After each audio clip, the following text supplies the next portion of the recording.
আসসালামু আলাইকুম। নতুন একটি নিয়োগ বিজ্ঞপ্তি প্রকাশ পেয়েছে মেহেরপুর পল্লী বিদ্যুৎ সমিতিতে। এইখানে শুধু মেহেরপুর জেলার স্থায়ী বাসিন্দা ব্যতীত অন্য সকল জেলার সকলে আবেদন করতে পারবেন। পদের নাম হচ্ছে মিটার রিডার কাম মেসেঞ্জার।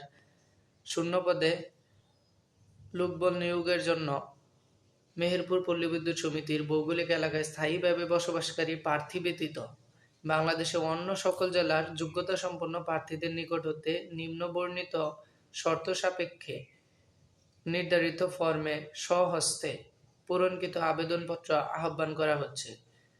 আবেদন করতে হবে পিডিএফ আবেদন ফর্ম ডাউনলোড করে নিজে হাতে লিখে ডাকযোগে পাঠাতে হবে বা কুরিয়ার সার্ভিসে পল্লী বিদ্যুৎ সমিতিতে পাঠাতে হবে।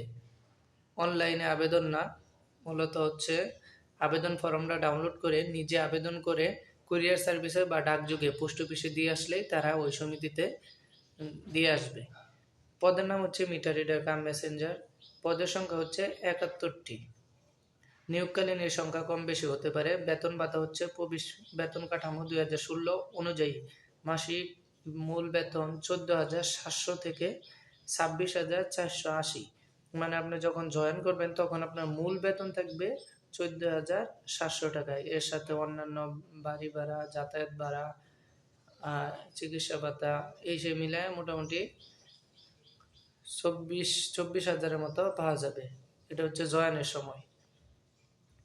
এবং এটা সর্বোচ্চ বেসিক হবে ২৬,৪৮০ টাকা। তখন আপনার সব মিলায় বেতন পড়বে হচ্ছে ৪৫,০০০-৪৫,০০০ উপরে আর কি।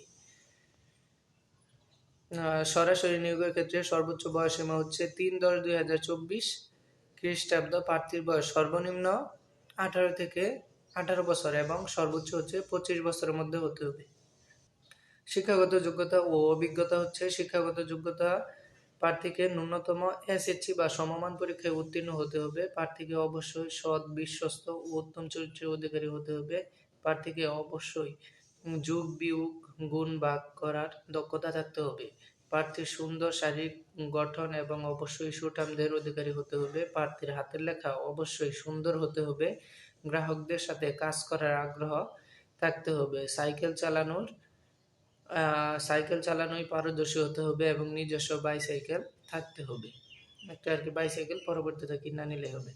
গ্রামগঞ্জের প্রত্যন্ত এলাকায় গিয়ে মিটার রিডিং গ্রহণ ও বিল বিতরণে কাজ করার মানসিকতা থাকতে হবে। এদের মূল কাজটাই হচ্ছে মিটার রিডার ভাইদের মূল কাজই হচ্ছে যে এই রিডিং গ্রহণ করা এবং হচ্ছে বিদ্যুৎ বিল বাসায় পৌঁছে দেওয়া। নিরাপত্তা জামানত হিসেবে যখন জয়েন করবেন তখন ১০,০০০ টাকা জামানত দিতে হবে। এই ১০,০০০ টাকা পরে আবার হচ্ছে এই সুদ লাভ সহ আরো অন্যান্য অনেক কিছু মিলে পরে একসময় অনেক টাকা দিবে।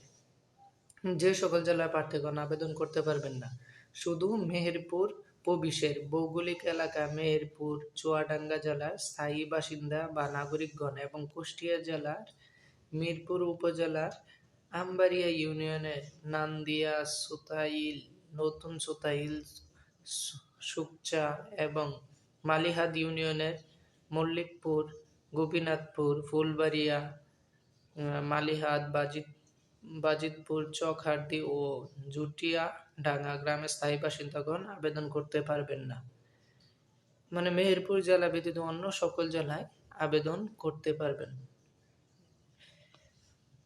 দেখুন, প্রার্থীর বয়স সীমা হচ্ছে ৩/১০/২০২৪ খ্রিস্টাব্দ থেকে ১৮ থেকে ২৫ বছরের মধ্যে হতে হবে। আর যোগ্যতা হচ্ছে এসএসসি বা সমমান।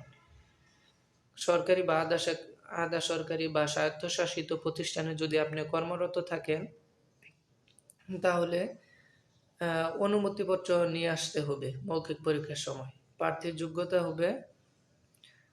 যোগ্যতা যাচাই আবেদনের সাথে প্রার্থীর নিম্নোক্ত কাগজাদি সত্যায়িত করতে হবে, যেমন প্রার্থীর সকল শিক্ষাগত যোগ্যতার সনদের সত্যায়িত কপি লাগবে। ইউনিয়ন বা পৌরসভা, সিটি কর্পোরেশন এগুলা হচ্ছে নাগরিকত্ব সনদ। পরে হচ্ছে সদ্য তোলা ৩ কপি পাসপোর্ট সাইজের রঙিন ছবি, জাতীয় পরিচয়পত্র অথবা জন্ম নিবন্ধন, চারিত্রিক সনদপত্র, এইগুলো আর কি লাগবে। আর আপনার হচ্ছে ব্যাংক ড্রাফট করতে হবে বা পে অর্ডার করতে হবে 100 টাকার। 100 টাকা এটা হচ্ছে আপনার এই যে আপনাদের উপজেলাতে যে ডাকঘর আছে ওইখানে গেলেই পে অর্ডার, বা পোস্ট অফিসে গেলেও পে অর্ডার পেয়ে যাবেন 100 টাকা মূল্যের, সেটা রাখবে 110 টাকা। সেটা কিনে না পরে আপনার যা যা আবেদন করা লাগে আবেদনের ফর্ম সেটা ডাউনলোড করে নিজে হাতে সবগুলা পূরণ করে 100 টাকা মূল্যের যে যে পে অর্ডার বা ব্যাংক ড্রাফট পাবেন এটা সহ স্টেপলার করে আপনি ডাকযোগে অথবা কুরিয়ার সার্ভিসে এই মেহেরপুর পল্লী বিদ্যুৎ সমিতি বরাবর পাঠিয়ে দিবেন। তাহলে আপনার আবেদন শেষ। পরে হচ্ছে আপনার বাড়িতে চিঠি আসবে যে কবে আবেদন, ডাকযোগেই চিঠি আসবে। পল্লী বিদ্যুতের নিয়োগগুলো হচ্ছে এমন হয় যে ডাকযোগেই সব কিছু হয়। ডাকযোগে চিঠি আসবে যে কবে আপনার পরীক্ষা হবে। এরপরে হচ্ছে পরীক্ষা দেওয়ার পরে ডাকযোগে চিঠি আসবে। আর যদি আপনি পরীক্ষায় টিকেন ডাকযোগে চিঠি আসবে যে কোথায় আপনার ট্রেনিং হবে, তারপরে আপনি সেইখানে জয়েন করবেন। এইটুকুই।